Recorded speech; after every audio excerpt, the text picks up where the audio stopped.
Meio-dia e 36, de volta ao vivo por aqui na sua Rádio Volt 87,9. Você curtindo o programa Metrovolt. Vamos começar aqui a nossa entrevista com a advogada doutora Karina Prado. Bom, primeiramente, começo agradecendo mais uma vez por a senhora ter aceito o nosso convite. Quero que a senhora seja muito bem-vinda aqui na Rádio Volt. Primeiramente, agora, boa tarde, né? Boa tarde, doutora Karina Prado. Sou eu quem agradeço o convite. Para mim é uma honra estar aqui na Rádio Volt, falando com você, Marcílio, com a Lara. É uma satisfação muito grande estar falando para os ouvintes da Rádio Volt, trazer informação, né, que eu acho que é muito válido. Quanto mais informação a gente souber, melhor estaremos preparados aí para os desafios do dia a dia. Lara. Bom dia a todos os nossos ouvintes. Bom dia, doutora Karina Prado, que nos deu a honra da presença. E hoje a gente vai aprender muita coisa. Eu, particularmente, estou curiosa para entender o assunto, né, sobre o qual ela é especialista, para conhecê-la um pouco mais. Então, fique com a gente. Quem quiser ver o nosso rostinho, estamos ao vivo também através do Facebook da Rádio Volt. E vamos juntos nessa tarde até às 2h. Isso, a galera pode entrar aí na página Rádio Volt 87 FM e vai acompanhar aqui ao vivo nessa tarde de sábado, hoje dia 26 de novembro. Bom, doutora Karina, a gente começa aqui pedindo para a senhora fazer uma breve biografia, contar um pouco da história da senhora, a formação acadêmica. Mais uma vez, seja bem-vindo e pode começar. Claro. Então, eu sou de Uberlândia, né? Então, eu me formei há 20 anos atrás em Direito, lá em Uberlândia. Logo depois, eu fiz uma pós-graduação na Universidade Federal em Uberlândia também. Depois, eu fiz um MBA em Gestão na Fundação Getúlio Vargas. E na época da faculdade ainda, eu entrei numa instituição financeira para fazer o contencioso, né? Dentro da instituição. Então, eu dava treinamento de compliance, fazia prevenção de ação contra a empresa, e eu fui crescendo lá dentro. Aí, eu era preposta pela instituição. Quando eu me formei, eu já tinha uma equipe de 40 pessoas na área de supervisão de risco. E fui crescendo, fui depois para o Rio, pela American Express, depois o Bradesco adquiriu, aí fui para Porto Alegre. Depois de Porto Alegre, quando eu vim eu lá cuidei de todo o corporate, porque acaba que na instituição financeira a gente cresce mais rápido, né, quando está nesse viés mais financeiro tanto que eu fiz o MBA em gestão, né, do que jurídico. E depois eu fui para o Santander e para a XP, tanto que eu tenho certificação da Ancor, da Bolsa de Valores. Aí vocês devem estar pensando, nossa, mas ela é advogada e contou um monte de coisa de experiência financeira, né? Mas por que eu trouxe isso, né? Porque eu acho que isso enriquece também o meu currículo, sim, né? Claro. Por quê? Porque eu tenho essa vivência, essa prática, essa experiência do ramo financeiro também, né? E eu vi de perto também essa educação financeira, né? Tanto que aí depois eu me desliguei das instituições financeiras, o que me possibilitou poder estar advogando em causa própria, porque antes, né, como eu estava vinculada, é incompatível essa questão com a própria OAB, por eu ter um cargo de gestão, né, que eu era gerente na época. Então, só que esse conhecimento todo, esse histórico de vida, me fez também ter isso que normalmente o advogado não tem esse conhecimento, né? Uma profissional diferenciada, né? Exato. Normalmente o advogado, quem faz direito, é aquela pessoa que gosta de ler e escrever, que é de humanas, mas não gosta de números, né? De cálculo, sim, de entender de finanças. Então, assim, eu tenho essa aptidão, tenho esse histórico, vamos dizer, profissional, que me agrega, né? Eu depois fiz uma especialização em holding familiar, que é um assunto muito novo, até porque, como eu trabalhava, já atuei na XP, na Bolsa de Valores, quem mexe com ações, você trabalha com offshore, domicílio fiscal mais vantajoso, você já tem algumas coisas, tem a holding, né? Como é que faz essa abertura de capital dentro da Bolsa, como que funciona essas ações, que poder tem cada uma, quais são os tipos de ações. que é muito próximo do que acontece numa holding, né? Só que ele é uma holding empresarial e agora é uma holding familiar. Então, eu já vinha me interessando, tanto que eu fiz essa especialização. A gente tem hoje no país um time, vamos dizer, de profissionais, ele chama Time Holding Brasil, né? Que tem vários advogados espalhados no país. Hoje, nesse mapa aí que a gente tem desse time, eu sou a única inscrita, por enquanto, aqui em Araxá. Eu faço parte também da comissão da OAB de Uberlândia, de Planejamento Patrimonial e Sucessório. Essa comissão, agora já falando mais para os dias atuais, né? Contei meu histórico, agora já nos dias atuais. Certo. Essa é uma comissão, é um assunto tão novo, que é a primeira comissão do Estado de Minas Gerais. Nem a OAB, BH, não tem uma comissão dessa. E não só a primeira do Estado, como é a segunda do país. Então, é uma coisa muito nova mesmo. No país, a gente só tem no Rio de Janeiro, a OAB do Rio, e essa aqui de Uberlândia, que tem uma comissão focada em planejamento patrimonial e sucessório. A senhora está sendo a pioneira, então, nesse projeto. Estou trazendo isso realmente, né? Para Araxá, e não só para Araxá, né? Para toda a região é uma coisa muito nova, né? Tanto que eu, junto com outros membros da comissão lá em Uberlândia, a gente organizou o primeiro simpósio mineiro sobre isso, foi agora dia 8 de novembro. A gente, enfim, fez lives falando sobre o assunto para estar trazendo o que a gente considera de utilidade pública, né? Tanto que eu faço parte também da comissão estadual da OAB-MG, né, lá em BH, de sucessões, porque é o que tem de mais próximo dessa, mas não tem uma focada. E por que eu falo da importância de ter uma focada? Porque normalmente a pessoa associa, não, quem faz sucessões, quem faz direito de família, direito civil, vai saber fazer, mas não necessariamente, porque o planejamento patrimonial e sucessório, ele envolve, é um tripé, né, dentro do direito. Ele é o direito sucessório, ele é o direito tributário, porque você tem que entender de tributo, como é que você vai fazer como é que funciona esse tributo ali dentro, e tem também o direito societário, né? Porque o direito societário é o que vai regular como vai funcionar isso, né? Porque a holding, querendo ou não, é uma empresa, né? Então tem que entender, e normalmente o profissional de direito ele se especializa em uma dessas vertentes, né? Mas para isso precisa ter essa união. E por isso a nossa satisfação, né, e vitória de ter conseguido isso dentro da OAB, né? Que é uma coisa, igual eu falei, muito nova no país, né? Então, assim, para trazer esse panorama, né, eu estou muito satisfeita da forma com que a mídia, as redes de comunicação da cidade tem me recebido, tem me ouvido, tem se interessado. Agradecer também à população, né, que tem enviado perguntas, seja a população comum, né, que ouve a rádio, que lê o jornal, seja acadêmica, né? Essa semana eu tive a satisfação de estar palestrando na Semana Jurídica do Uniaraxá. Fui muito questionada, acho que o tempo de perguntas foi até maior do que o tempo da palestra, de tanto interesse também da área acadêmica. E eu fico feliz de ver isso, porque eu acho que se faz necessária essa educação patrimonial, que a gente vê que no país a gente é deficitário, né? E a gente está vendo um engajamento muito grande também das pessoas, né? Sim. Com esse tema. Então eu fico muito feliz de ver que eu estou conseguindo, como se diz, tocar o coração das pessoas, delas despertarem para isso, delas quererem ouvir, delas quererem saber mais. É lógico que é tudo uma mudança de cultura, né? Claro. A longo prazo. Igual a educação, eu faço um paralelo com a educação financeira, né? Até a gente teve até para popularizar aquele filme do Leandro Hassum, que é Até a Sorte Nos Separe, que é baseado no livro do Serbassi, que é uma autoridade nisso, mas para mostrar para as pessoas, né, que não basta você ganhar. Igual quantas pessoas ganharam o Big Brother ou o Mega Sena e hoje não tem nada. Perderam tudo. E numa velocidade assustadora, que você fala, mas como essa pessoa conseguiu? Uma pessoa que nunca teve 1 milhão na vida, né? Por exemplo, ela ganhou. Gente, como é que já acabou? Aí você vai falar, não, é porque ele resolveu a vida de toda... Não, quando vê, virou pó. Então, não basta você saber ganhar. E o patrimônio é a mesma coisa. Não basta você construí-lo. Você tem que mantê-lo.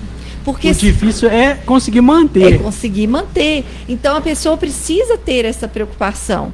né? E eu falo que hoje a gente estuda, né? Por isso que eu acho tão rico, né? Essa questão da educação, por exemplo, da história. Né? Quando a gente estuda a história, a gente estuda as capitanias hereditárias. Sim, e nas capitanias hereditárias, aonde estava o patrimônio? Não era na pessoa física, era na família. Tanto que as pessoas queriam o quê? Queriam que os primos casassem entre si para que aquele patrimônio ficasse, né, naquela família. E hoje, o que a gente vê? Que está na pessoa física. Mas a gente tem que lembrar que o CPF, ele perece. Mas aquele patrimônio permanece. Então, assim, se a gente não se preocupar, ele não vai permanecer naquela família.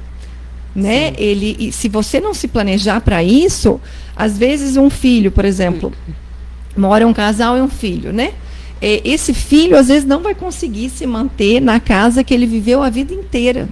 Porque o custo de vida é muito alto, né? E ele não está preparado. E ele vai ter, quando acontece o falecimento, né? O custo do inventário é alto, né?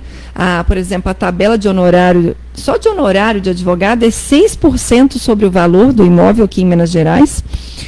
Fora a questão dos tributos, a gente vai pegar uma média aí, tá, de 15%. Vamos colocar do valor do patrimônio que foi deixado. Isso quando falece um membro, porque quando falece o outro membro, ocorre um novo inventário com novos custos. E se esse herdeiro não tiver como arcar com esses custos, ele não consegue regularizar. O que vai acontecer? O inventário, se não é aberto no prazo, começa a incidir multa.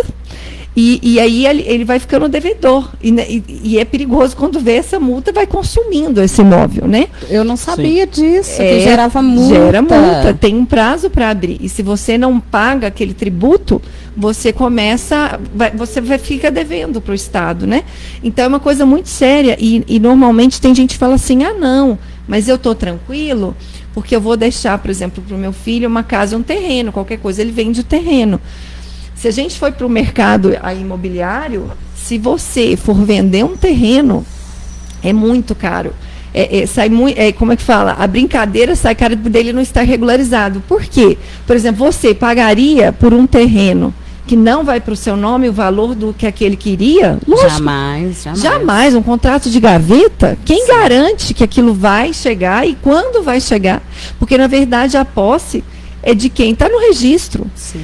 Então, o que acontece? A gente vê muitas famílias aqui em Araxá mesmo, principalmente aqui no centro, a gente vê várias, né, tem poucas casas ainda à venda, e as que tem, quando você vai ver, elas estão irregulares por este problema.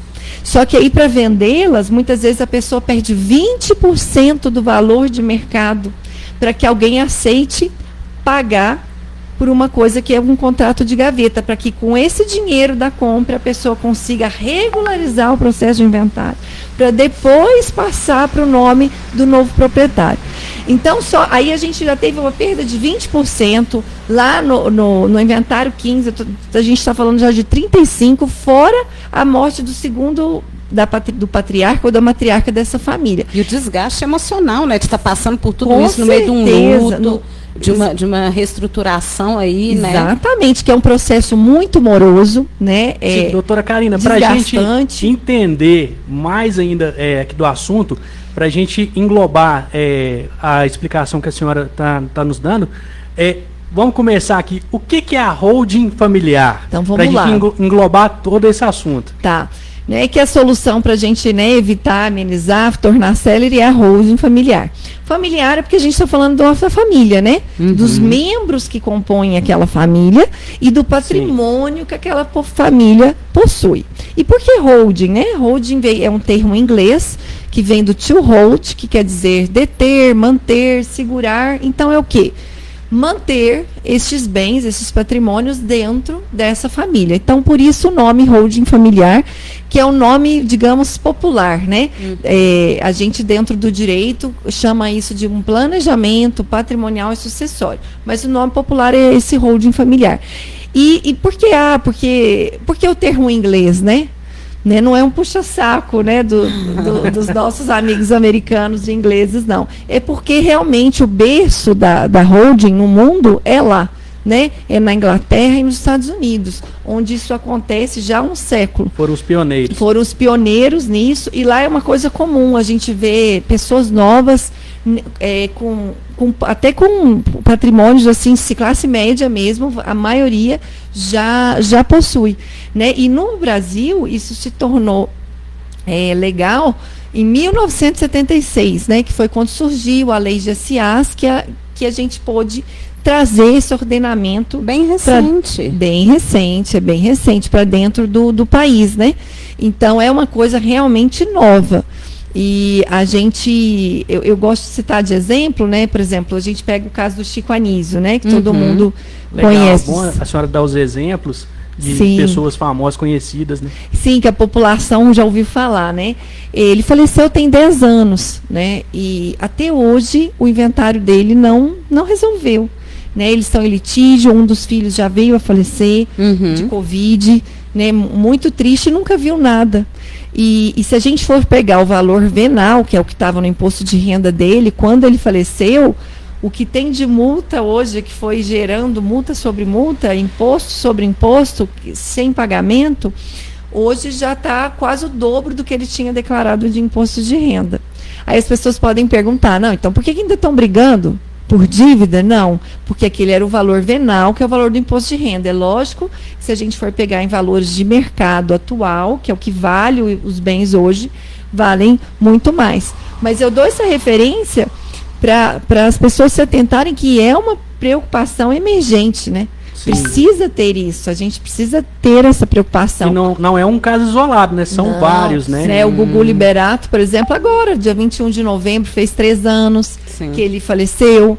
Também. Marcos Paulo também é um caso muito famoso. Sim, Emílio Santiago. Sim. A gente tem vários aí, né, globais, enfim, das celebridades do mundo artístico. O próprio Jô, por exemplo, o Jô Soares, né, ele faleceu esse ano, lógico, mas ele não fez também uma holding, né? E ele era uma autoridade, se for falar no mundo jornalístico, muito culto, né, muito antenado nas novidades, mas ele também não fez, ele fez só um testamento. Dessas pessoas famosas, a gente escuta muito falar sobre testamento.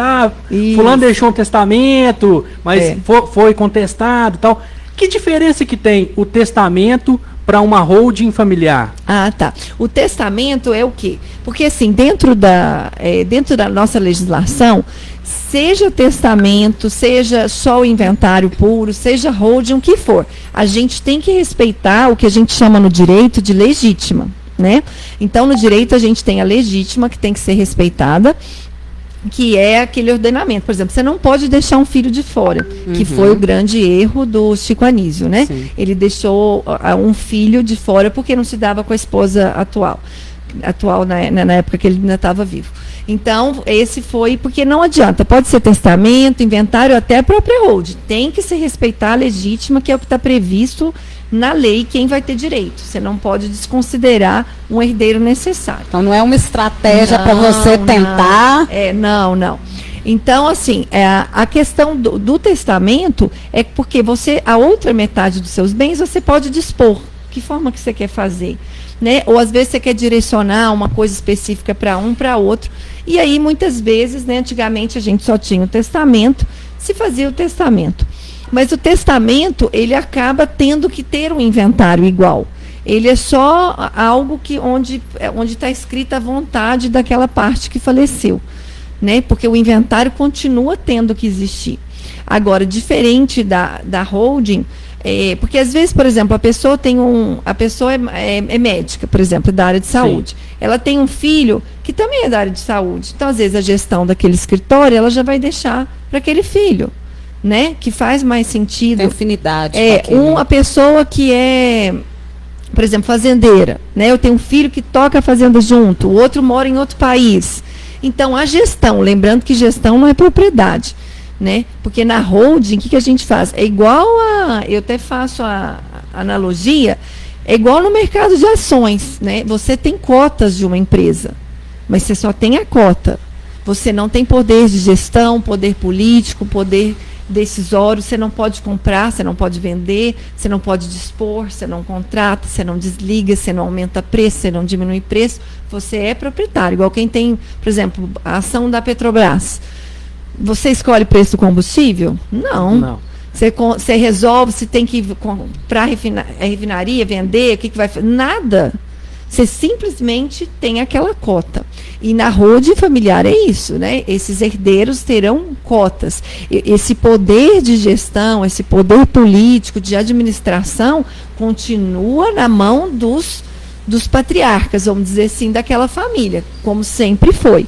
Tá? Então, ela funciona dessa forma. Diferente também de um outro modo que se costuma fazer, que é a doação, né? Doação em vida com usufruto. Sim. Só que a doação em vida com usufruto, se, por exemplo, o patriarca resolver vender, porque o usufruto só existe se aquilo está rentabilizando, se o inquilino não pagar aluguel, se ele devolver, vai ter usufruto? Não vai, ele vai viver do quê? Né?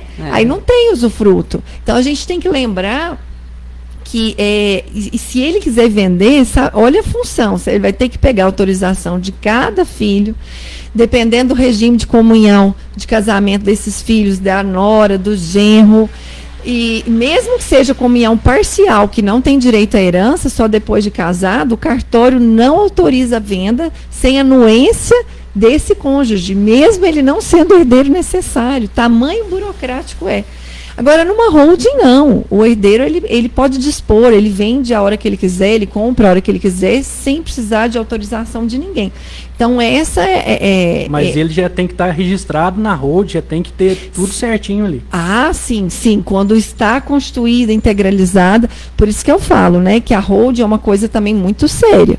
Né? O ideal, quem for fazer, procurar um advogado especialista no assunto. Por quê? Porque se esse advogado que for constituir essa holding, integralizar esse patrimônio lá dentro, fazer o acordo de sócio, as minutas, cláusulas contratuais, esquece de alguma cláusula, de alguma minuta, isso pode dar problema. Porque, por exemplo, a gente tem cláusula de inaliabilidade, cláusula de call, a gente tem inúmeras. Explica. Desculpa, a primeira palavra que você falou? A cláusula. A gente tem cláusula de inaliabilidade, impenhorabilidade, ou seja, são cláusulas que garantem, né, aquele patrimônio, por exemplo, a de impenhorabilidade, que é mais simples do pessoal entender. A gente, quando faz o empréstimo, penhora o nosso bem, né? Por exemplo, penhora a casa. Então, assim, não pode mais, a gente põe cláusula que não pode se penhorar aquele bem. Né? Então, a gente tem que se atentar, mas tem cláusula, por exemplo, de call. É o quê? Desistiu, não quero mais mexer com hold, eu quero que volte esse patrimônio para mim. Como está previsto uma cláusula, esse patrimônio volta para o patriarca, diferente, por exemplo, da doação, que não pode voltar mais. Então, na verdade, mas isso tudo, ele é tudo amarrado contratualmente. São cláusulas assinadas em contrato, né? São acordo entre os sócios, que tem que ser muito bem documentado para que aquilo flua da melhor forma possível, né? Por isso que é um assunto sério, mas é uma solução, eu falo assim, não só pós-morte, né? Que a gente tem até o tabu, até seguro de vida, né? Muita gente não gosta nem de falar, porque realmente, por mais que é o ciclo necessário de vida, todo mundo sabe onde vai chegar, a gente não quer pensar nisso, né? Sim. Porque todo mundo quer viver. Mas em vida também eu considero uma proteção, né? Por que também em vida é uma proteção? Porque a gente tem que lembrar que em vida, por exemplo, claro, aquela pessoa não tem dívida, né? Não tem execução, o imóvel não está penhorado, não tem nenhuma dessas questões envolvidas. Faz a holding. Se, por exemplo, você venha sofrer um processo, né? Por exemplo, eu como advogado, eu posso, por exemplo, sofrer um processo de danos morais. Né? Quando está constituída a holding, esse processo não atinge o patrimônio que está na holding. Por quê? Porque está na holding, está numa PJ, não está na PF mais. Então, acaba sendo uma proteção, né? Porque a gente sabe que, por exemplo, até... como é que fala? Dívida, né? Às vezes, por exemplo, de doméstica, às vezes, por exemplo, um erro médico, entre várias outras questões que podem incidir na pessoa física, Se essa pessoa física já constituiu a holding, aquele patrimônio dela já está dentro da holding, não conversa mais esse patrimônio. Será uma garantia também. Exato, é uma garantia. Tanto que agora, nas últimas eleições, o Novo, né, é um partido de grandes empresários, né? Então, abre-se um imposto de renda e é até interessante de olhar, porque quando você vai ver, eles não têm patrimônio no nome deles. Por que eles não têm? Não, imagina, porque está na holding. Voltando nos exemplos, né, a gente falou de Marcos Paulo, Chico Anísio, Jô Soares, enfim, Gugu Liberato, várias pessoas desse mundo televisivo, né? Quando a gente pega o Roberto Marinho, que era o fundador da Globo, ele fez. Mas por que ele fez? Porque ele não era do mundo artístico, ele era um empresário. E ele, como empresário, a Globo, para ele, não é onde ele se mostrava e se apresentava. A Globo era a empresa dele. Era o império, né? Exato. O patrimônio. Então, ele, como empresário, ele sabe como funciona uma holding, ele sabe o que é abrir uma empresa em capital aberto, ele sabe como é que funciona essa questão de sócios, de acordo de sócios, de cotas. Quem é desse mundo financeiro, por isso que eu até cito esse meu histórico aí, nesse meu currículo financeiro também, que agrega, porque, querendo ou não, você só está jogando ele para a família.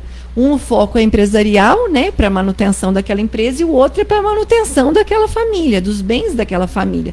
Porque, na verdade, é uma empresa igual, a gente usa KNAI, a gente usa as mesmas ferramentas legais e ela funciona, vamos dizer assim, da mesma forma como se fosse uma empresa com um fundo empresarial, né? Realmente. Doutora, e voltando aqui no exemplo do Roberto Marinho, ele fez a holding e Isso. ele designou, por exemplo, um filho dele, esse vai tomar conta da área jornalística, esse do entretenimento, é assim que funciona? Aí, como que é? Sim, aí o que acontece? Quando faz a holding, ela tem vários aspectos, né? Um é aquela proteção do patrimônio em vida, né, que eu falei. O segundo é para evitar esse inventário, né? Então, assim, por quê? Porque aí não vai precisar fazer o inventário do que tiver dentro da holding lá integralizado. As cotas são sempre em direitos, são sempre iguais, tá? Então, por exemplo, por mais que, igual, eu como advogado, tenho um escritório de advocacia, por exemplo, uma filha minha venha querer atuar na área, eu já tiver, quando tenha lá a holding constituída, de gestão. Não é porque tem a gestão que vai ser daquela filha, daquele filho, não é isso. Então, as cotas, porque ela tem a questão do societário, todos vão ter a quantidade ali, os herdeiros necessários, das cotas de cada um. O que você já pode determinar, e muitas vezes isso já é até conversado com os filhos, né? Olha, você vai fazer a gestão desta parte, porque você tem mais proximidade, mais afinidade, você já vai fazer, porque tem filho que nem quer essa gestão. Né? Por quê? Porque quando falece, quem vai tocar? Porque isso também causa discussão, né? Sim. Quem agora vai ser o inventariante, né? Uma outra pergunta, e se um dos filhos ali não concordar com o que foi designado? Sim, mas ele concorda que é mais fácil resolver em vida? Porque ele está vivo. Com certeza. Né? O patriarca está vivo. Então, por exemplo, igual lá o exemplo do fazendeiro, né? Ele tem um filho que mora lá na Inglaterra e ele tem outro filho que está na fazenda. Né? Ele não está deixando mais coisa para o filho que toca a fazenda. Ele está deixando o mesmo número de cotas. Só que ele vai falar, olha, quem vai tocar isso quando eu vier faltar para permanecer o negócio? Você vai querer voltar para a Inglaterra? O outro filho tem a vida lá. Não vai querer. Não vai, é normal. Então, assim, normalmente, até porque esse pai está vivo, isso é conversado. Né? E não é que o filho que vai fazer a gestão, ele não vai ter uma parte maior. Ele vai ser o administrador, vamos dizer assim. Sim. Né? E quando esse patriarca, essa matriarca está vivo, é mais fácil de resolver do que quando estão só os herdeiros. E muitas vezes não são nem os filhos, né? É genro, é nora, Sim. que nem filho é, né? Então, assim, e aí é mais complicado, que só que está vendo o financeiro, não tem amor àquilo, quando vê vai querer vender tudo a qualquer preço, né? E até essa questão de genro e nora também acaba sendo uma proteção. Né? Por quê? Porque quando você faz a holding, sendo igual aquele exemplo que eu dei, né? A gente vê em casos de inventário, tá? Que não tem holding, que acontece? Às vezes, como eu falei, igual ou doação, não precisa nem ter falecido, doação em vida. doa, precisa do cônjuge assinar. Mesmo na parcial, o cartório exige. Aí a pessoa, de repente, empaca, porque tá em divergência com o cônjuge ou está em processo de separação. É super complicado, porque a gente tem que entrar com o pedido, demora, às vezes se perde negócio, né? Porque essa pessoa não assinou, porque ela perde uma barganha, principalmente quando está em processo de litigioso, de divórcio. Agora saindo desses exemplos, a senhora já pegou muitos casos complicados dessa forma? Sim, porque na verdade, igual esse caso que eu falei, né? Você tinha um terreno que foi uma pessoa que queria construir um prédio, né? Uma incorporadora fez uma oferta maravilhosa na compra daquele terreno. Aí ela falou, não, vamos vender, né? Porque nunca ninguém ofereceu nem perto disso. Aí estava nesse processo de separação. A pessoa falou assim, não, para eu assinar, você vai ter que me dar tanto, por exemplo, da guarda, da pensão, negociando, não tinha nada a ver. Aí a gente teve que entrar judicialmente para que o cartório não exigisse, a gente conseguiu. Só que até dar certo, a incorporadora tinha comprado o terreno de outra pessoa. Eles perderam o negócio. Né? Então, assim, se surgir outro, que ainda não surgiu, eles vão conseguir vender. Mas, assim, é muito sério. A gente não pensa nisso até acontecer. Né? Nós trouxemos aqui vários casos de famosos, mas eu tenho certeza que os nossos ouvintes... Ali não precisa nem de puxar muito pela memória. Sim. Tem um caso dentro da família, de um vizinho, de alguma pendência que ficou ali, às vezes que se arrasta por anos, como a doutora falou, e que é uma coisa comum de acontecer, sim, né? Até um outro caso me foi relatado agora, essa semana até. Uma cliente comentou que, olha a situação, também a mãe já tinha, o pai dela faleceu e um cunhado, a mãe dela ainda é viva, né? Mas a parte do pai, o cunhado tinha direito, porque era casado com união total de bens, e ele se nega. Aí está numa briga judicial, a mãe tem 80 anos. Nossa, que desgaste. Agora imagina, aí tem como fazer alguma coisa, né? Não tem, né? Então, assim, eu sou palestrante voluntária lá no Fama, né? E eu até estava falando dessa questão da prioridade dos idosos, né? Que tem agora uma lei nova, acima de 80 anos e tal. E aí até falou, nossa, mas né, nesse caso, né? Porque tem mais de 80, mas infelizmente a justiça não tem. Não é assim. Né? Agora, imagina, um cunhado, tipo assim, uma pessoa que entrou na família depois. E que talvez nem fique triste. Muito tempo, né? Infelizmente é a realidade, sim, né? Mas então, assim, e acaba que a gente pega hoje também, na realidade das famílias brasileiras, como é que é os meus, os seus e os nossos. Quantas famílias não estão nessa nova conjectura? E se a gente for ver na lei, é complicadíssimo isso, porque corre risco de, nessa nova conjectura familiar, que não estava prevista na legislação, que é bem antiga, na época que até que a morte nos separe, que o seu filho fique com menos do que o seu enteado. Olha o perigo, se você vem a falecer enquanto você estiver naquela união estável, aquela comunhão parcial, aquele seu parceiro, né, na união estável, o marido na comunhão parcial, ele tem direito à metade e sucessivamente, sim, os filhos dele vão ter direito quando ele vier a falecer. Quando ele vier também. Olha o perigo. Agora imagina, enteado se tem carinho, cuidado, né, diferente de filho. Sim. Né? Até porque o seu filho, ele fica geralmente, você falece, ele fica órfão. Ele vai ficar à deriva. Filho do seu marido, ele ainda vai ter o pai dele, a mãe às vezes, né? Então, assim, isso é muito sério, né? E com a holding familiar, você consegue já deixar isso tudo resolvido. E a gente pode falar em valores para fazer uma holding familiar. Questão de valores, vale a pena? Tem um mínimo? Ou existem formas diferentes de estruturar patrimônios distintos? É complicado a gente falar essa questão do valor, porque existem formas diferentes, né? A gente tem que fazer, por exemplo, igual na medicina, o médico, uma consulta, né? Na holding familiar, a gente chama de uma sessão de viabilidade.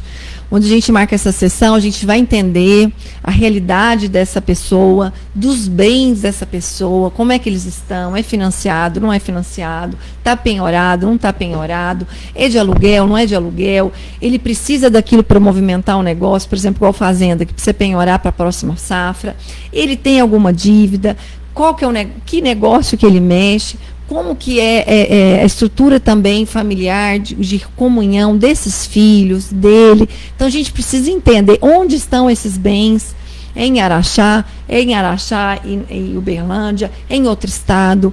A gente precisa entender toda essa conjectura, por isso que cada um vai ser uma realidade bem diferente do outro. Esses imóveis estão regulares, não estão. Então, precisa entender toda essa...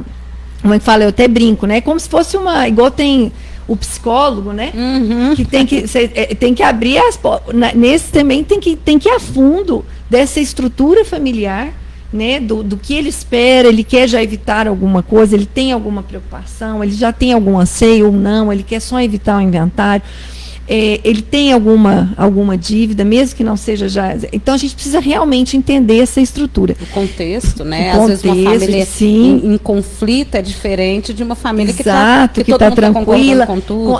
Se tem essa questão de uma nova união, e toda essa conjectura. E a gente tem várias fórmulas, né, de fazer. A gente tem uma célula, tem 2, tem 3, tem mais de um sistema de se acoplar em cada uma dessas células. A gente tem domicílio fiscal que dá para escolher um mais vantajoso. Então, cada um dessas N variações, vamos dizer assim, vai ter um custo diferente, né? Porque é um honorário, é uma hora a mais ou a menos que vai gastar para fazer aquilo, né?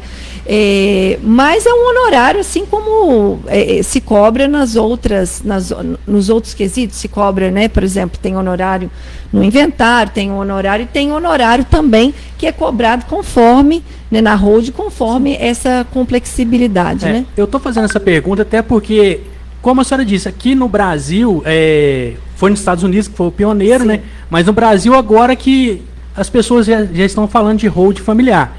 E muita gente, até mesmo por não conhecer ainda muito bem sobre o assunto, pode pensar, eu não vou fazer porque o valor, o preço que eu vou estar pagando não vai compensar. Mas talvez nem conheça mesmo sobre o assunto, né? E talvez seja por isso que não faça, né? A leitura que eu tenho, assim, que eu vejo, né, até pela minha experiência, é que as pessoas não fazem mais por uma ignorância, não no sentido pejorativo da palavra, né? Não da ignorante, sim. Não. É falta de conhecimento mesmo, né? Do que por uma questão financeira. Porque a hora que você vai olhar, além desses ganhos que a gente já falou aqui, eu nem falei do ganho tributário. Porque o inventário, ele sempre é sobre o valor de mercado. Não só o imposto, como o honorário do advogado. É tudo sobre o valor de mercado. E quando entrar na justiça, o inventário será obrigatório, né? Independente da hold ou não. Mas mesmo que não entre na justiça, tem que fazer o inventário. Mesmo que é consensual, né? Por exemplo, igual eu estou com um processo de inventário, são 2 irmãos, eles super estão de acordo com tudo, sabe? Super amistoso, mas precisa fazer o inventário. É uma né? Tanto que teve que me contratar, vai ter que pagar o imposto, vai ter que pagar o cartório, é uma burocracia exigente. Agora, ele pode ser um inventário judicial ou extrajudicial, né? Nesse caso é um extrajudicial. Então, ele é necessário, precisa ter, porque senão não tem como passar, ou existe uma holding prévia com a pessoa em vida, ou se não existia, ou existia uma doação, que já não... ou um inventário, não tem outra forma. Porque senão aquele bem vai acabar virando do Estado. Porque não tem dono, né? A pessoa que era o dono faleceu, aí vai tendo multa, que eu falei, multa sobre multa, imposto também, né? Tem IPTU, enfim, tem vários ITR, no caso rural. Então, isso não pode ficar à mercê, né? Tem que se regularizar.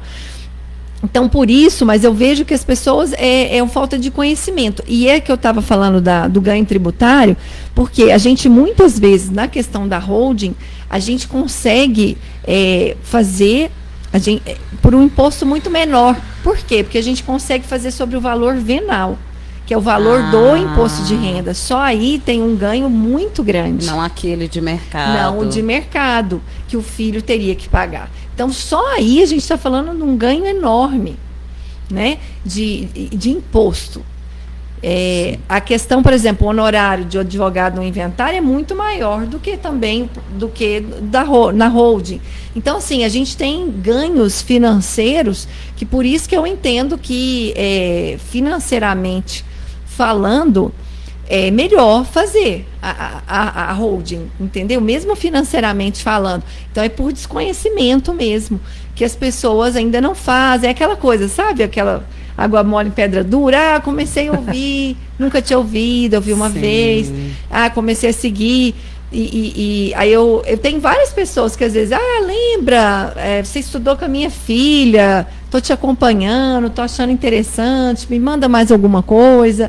Né? E as pessoas vão se interessando, vão perguntando, vão ganhando segurança no assunto, que é um processo realmente dia após dia, porque é uma mudança de cultura, né? Doutora, aqui em Araxá, é novo. A procura aqui em Araxá já está sendo grande, as pessoas já se informarem mais e já estão fazendo mais a holding familiar?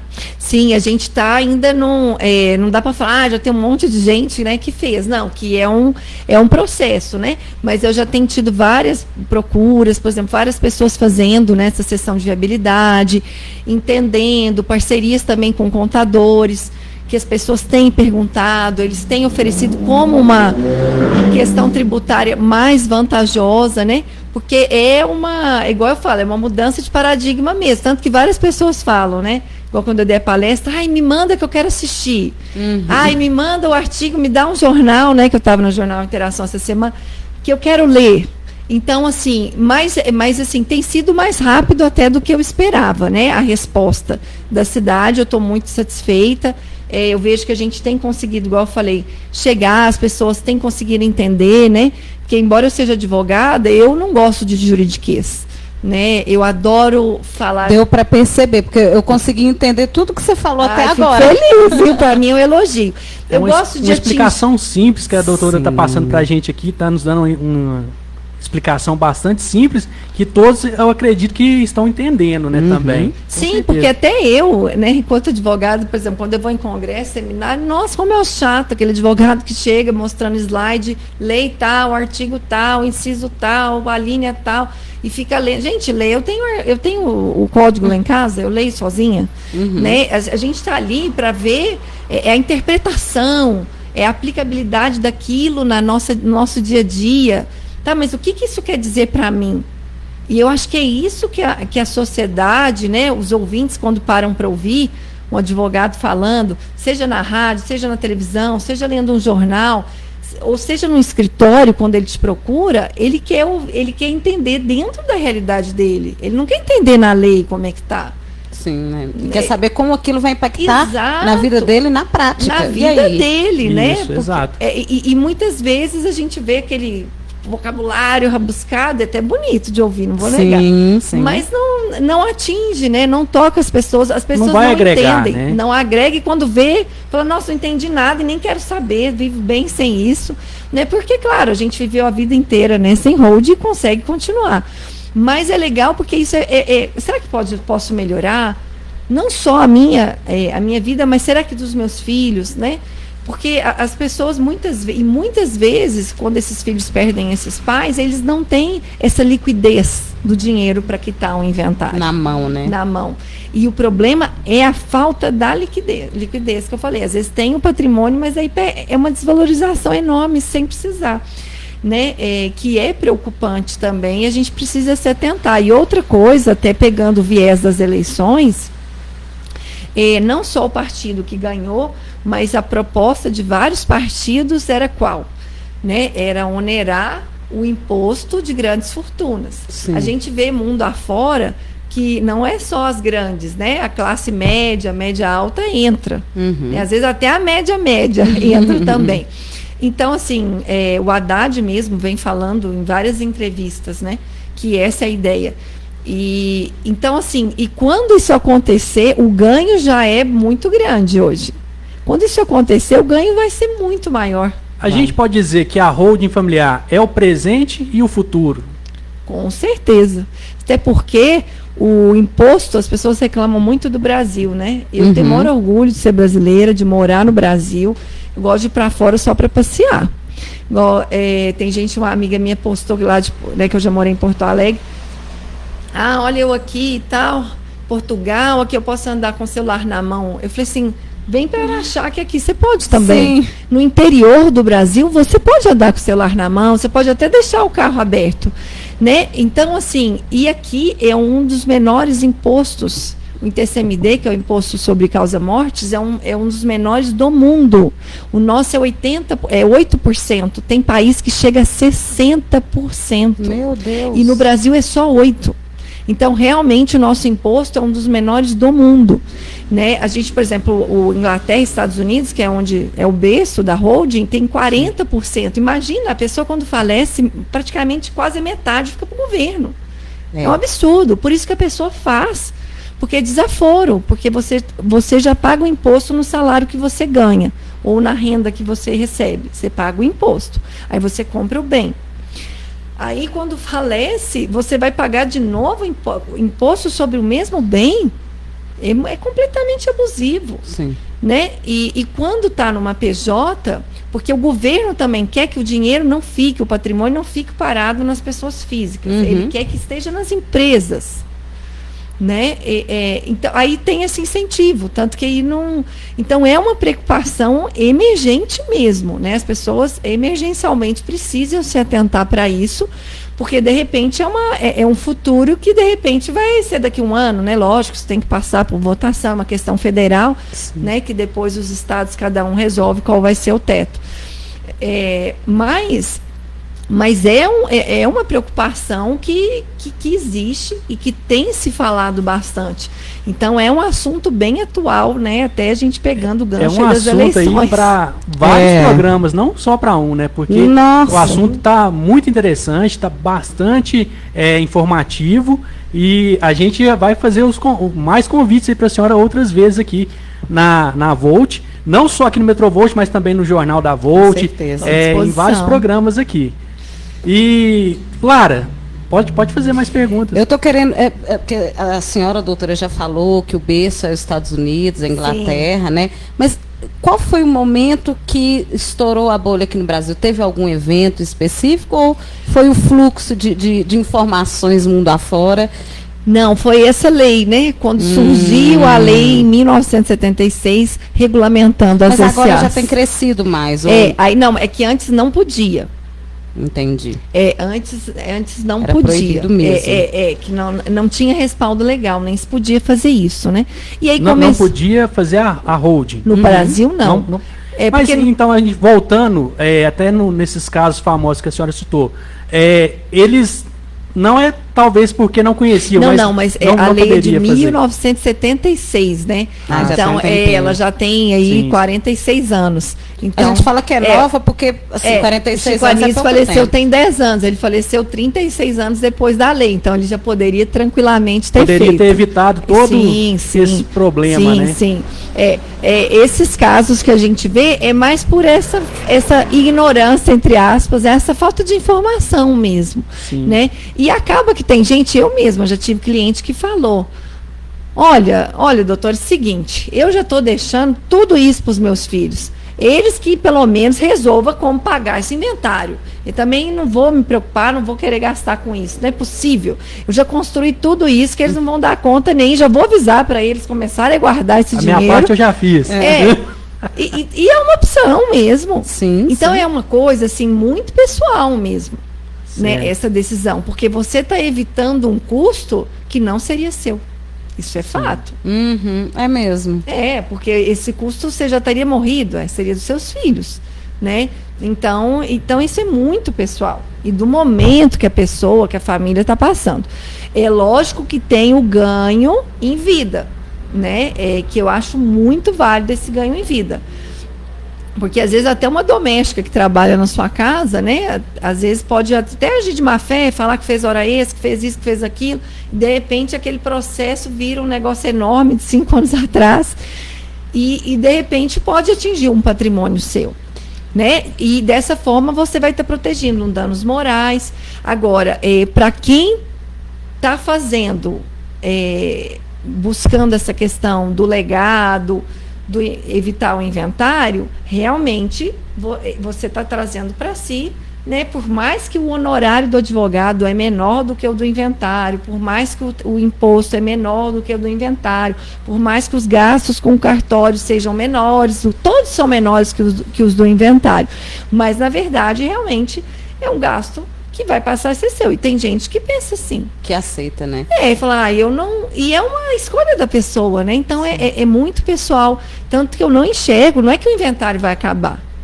Não vai. Calma, gente. A burocracia ainda vai ter sempre espaço para a burocracia. E olha que legal é esse livre-arbítrio. Sim. Né? Porque cada um sabe o que vai ser melhor para si. Não só para si, mas para sua família.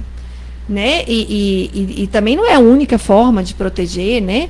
Não é a única forma de deixar, enfim, existem outras. Ela é uma forma inteligente que vence, porque ao longo dos anos, cada vez mais pessoas foram fazendo, aí vai pegando confiança, né, vai se falando mais sobre isso, é igual o movimento da educação financeira, né? Eu já até vi um comentário da senhora falando sobre a educação financeira. Hoje muita gente já está procurando fazer. Já.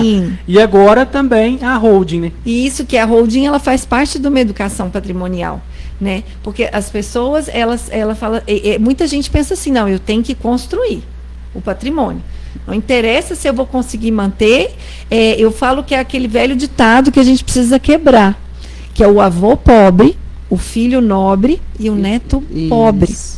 Por quê? Porque o filho, às vezes, já nem tem tanta coisa, porque muita coisa foi ficando aí pelo caminho. Mas ele é nobre, porque o pai dele era rico, tinha um sobrenome na cidade. Mas para esse neto, aí não chega nem a nobreza, né? Porque não consegue manter. E aí, então, assim, e a gente vê isso acontecendo, né? Historicamente, quando você olha as grandes fortunas das famílias, em quantas famílias a gente vê, some, ela deixa de... Muitas das vezes os netos acabam herdando até as dívidas, exatamente, né? Então, assim, aí a ideia porque o que fica da gente? É esse legado. Né? Porque independente, assim, cada um tem uma religião, né? Mas garantida que a gente tenha só essa vida, né? Sim. Mas assim, a gente vive dentro dos nossos filhos, depois dos nossos netos. E isso vai ficar. É o nosso sangue que está correndo ali, são as nossas características, tanto físicas quanto fisiológicas, até psicológicas, né? Então, e de repente, e quando você pensa assim, nossa, que bom, eu quitei a minha casa. Olha que bom, pelo menos a casa eu vou garantir para os meus filhos. Na pior das hipóteses, tem onde molhar. Isso. Né? Eles vão ter um teto. Então, assim, e as pessoas têm isso. É natural do ser humano, né? Como eu falei, o hormônio que corre dentro da gente de preservação. Da espécie, da né? espécie, do seu legado, da sua tribo. Então, isso envolve essa questão. Mas ela é muito pessoal, ela às vezes precisa de um tempo. E é tabu às vezes, né? O dinheiro é tabu. Dinheiro ali no meio da família, essa questão familiar é um tabu. Você junta tudo e ainda traz a questão da educação financeira, que tem um pouco da ignorância no mesmo sentido que a senhora falou, que as pessoas pensam que educação financeira significa aprender a investir na bolsa, aprender a investir no tesouro direto, ela investir aprender não sei a aonde. investir. O principal não é investir na bolsa, é na vida dela. Sim, é só não ter dívida às vezes. Exato. É só você Quantas pessoas, e você pode reparar, né? Tem gente que tem um ganho enorme, um salário assim, mas é incrível, aquilo não dá conta. Quanto mais ele ganha, mais ele gasta. Parece que é um ciclo, um ciclo vicioso, quase, né? Por quê? Isso. Porque ele vai ganhando mais, mas ele também vai gastando mais, né? Eu já também fiz consultoria financeira e é incrível, porque tem gente que você fala, não é possível. Olha quanto essa pessoa ganha. Olha quanto esse negócio gira, como que ela vive no vermelho.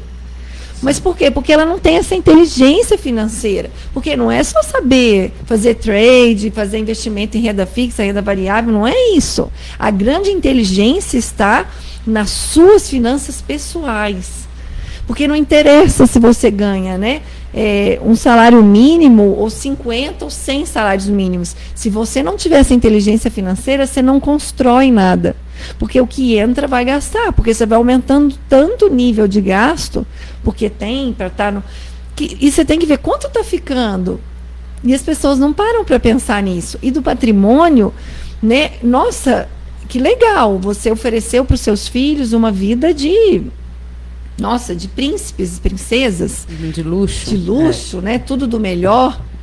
Mas você também, será que ele vai conseguir manter até a casa que ele mora? Porque às vezes ele não vai conseguir manter nem a casa que ele mora. Uhum. Porque muitos filhos, a gente vai ver, vivem do oba-oba. Às vezes não tem nem a noção, né? De que para você ter uma casa, você precisa pagar o imposto. Você tem um carro, você vai pagar o imposto, a manutenção. Às vezes você acha que é só colocar gasolina e andar. E o patrimônio é muito certo. Porque, por exemplo, o carro, se ele citar no nome dele, se ele não quer andar, o carro está lá. Uhum. Ele não vai sair de lá, não. Mas o imóvel, não.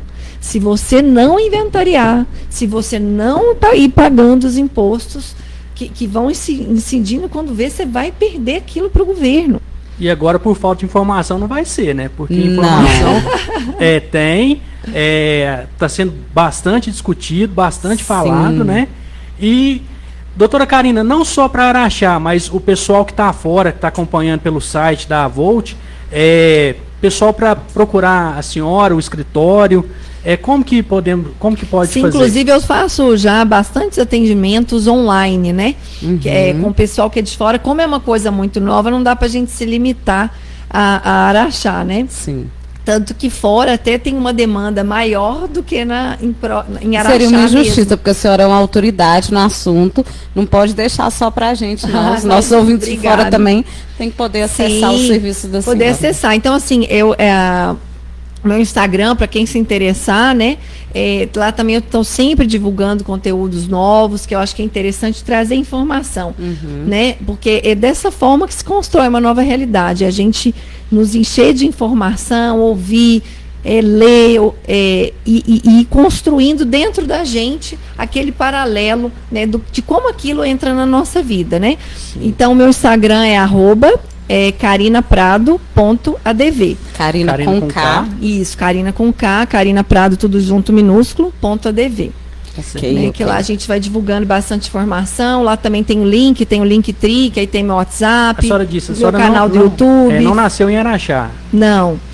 Onde que a senhora nasceu? Olha, não, também. Não, eu sou brasileira, viu? Meu pai na época, eu nasci em Recife.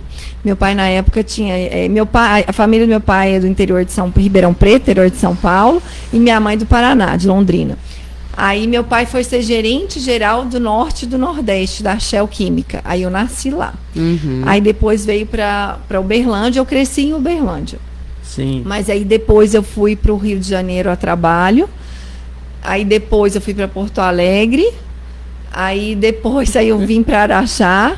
Mas eu já atuei em Franca também. Eu ia toda quarta-feira para Franca atender lá. Então eu falo que eu sou brasileira, sabe? Tem um pouquinho. Até em Goiás eu já estudei também um ano lá. Agora tu estava lembrando. Então eu tenho um pouquinho de cada. Mas se me perguntar quando eu não estou com muito tempo, eu me considero berlandense, né? Porque é o lugar que eu passei a maior parte da minha vida, né? E daqui a pouco já vou me tornar araxaense, né? Sim. Porque é onde eu estou, enfim, criando aí minhas meninas, né, onde elas estão crescendo, e eu gosto muito daqui, né, é um lugar muito acolhedor. Como que é o nome delas? É Letícia e Jéssica. Estão ouvindo, com certeza, né? Mandar um abraço aqui para elas. Letícia e Jéssica. O olhinho brilhou. Brilhou. Já estava brilhando de falar do assunto, mas agora o olhinho até ofuscou a gente aqui. Sim, maravilha, muito bonitinho. É verdade. E doutora Karina, a senhora então está com um escritório aqui em Araxá. Então, até essa questão do escritório, eu estou num caso real, porque eu estou até uma casa num ponto super estratégico do lado, na quadra de um dos cartórios, até da cidade. Então, para mim, é um ponto super estratégico. Eu estou já há 4 meses. Olha. Inclusive, o meu corretor, vou até mandar, ele deve estar assistindo, se não tiver, vou mandar para ele. que eu falando assim, toda semana, né? Enfim, que é essa questão de um inventário, uma família com muitos filhos, são 14 herdeiros para assinar. Nossa! E não estão todos aqui, sabe? Mas, enfim, como eu gostei muito desse ponto, que vai ser muito estratégico, mas eu não estou divulgando ainda, né? Embora eu já até tive gastos nessa casa, mas como não efetivou, eu ainda não estou divulgando. Eu falei, então vamos por enquanto, né, no online. Eu até estava atendendo na sala da OAB, né, mas a gente está para sair a sala nova. Até estava sendo aqui no calçadão, sabe? Edifício Zema, né? Sim. Ali, estava atendendo ali. E agora a gente está para entregar a sede nova. Mas então, repetindo aqui, no Instagram, para encontrar a senhora, no Facebook, no YouTube também. Isso, aí lá tem até o Linktree no Instagram. Na bio, né? Na bio, isso. Aí lá tem o meu WhatsApp, tem o a minha página do Facebook, meu canal no YouTube, o meu LinkedIn, o meu Telegram. Minhas filhas que falam, nossa mãe, mas você tem tudo isso? Eu falei, tem, filho. Mas precisa, né? Hoje em dia tem que ter. Precisa ter. E é interessante que nessa questão da holding em si, né, que hoje eu estou bem focada na holding, o meu maior canal ainda é o online. Só frisando, Lara, mais do que o presencial aqui da cidade. Que bacana. A doutora Karina, ela é especialista, né, em holding familiar e está sendo uma das pioneiras aqui no Brasil, não é isso mesmo, doutora Karina? Até em Uberaba, que é uma cidade bem maior que a nossa. Olha que bacana, hein? Só tem dois nível profissionais da nossa entrevista. Olha, que atuam com isso. Então, realmente, é uma coisa ainda assim, muito nova mesmo.